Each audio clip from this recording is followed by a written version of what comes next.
உங்கள் favourite TV ஷோக்களை இனி miss பண்ண தேவையில்லை. ZEE5 இல் முற்றிலும் இலவசமாக காணுங்கள். இங்கேயும் எப்பொழுதும். சாரிங்க, அந்த வீட்ல எல்லாரும் தூங்குனதுக்கு அப்புறம் யாருக்கும் தெரியாம வரதுக்கு கொஞ்சம் லேட் ஆயிடுச்சு. சரி, என்ன விஷயம் சொல்லு. அந்த கலச விஷயத்துல அவன் இது வரைக்கும் பெருசா எதுவும் செய்யல. ஆனா அவனுக்கு என் மேல டவுட் இருக்குன்னு எனக்கு நல்லாவே தெரியுது.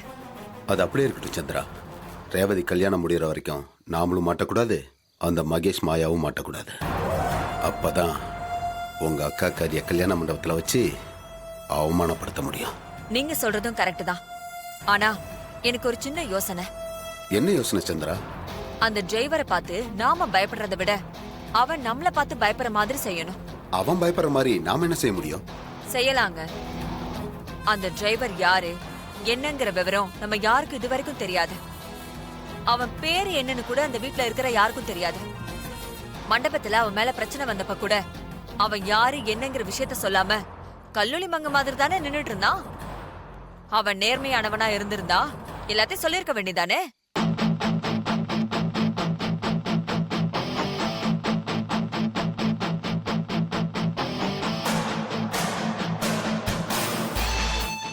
ZEE5 ஆப்பை டவுன்லோட் செய்து அனைத்து எபிசோடுகளையும் இலவசமாக பாருங்க.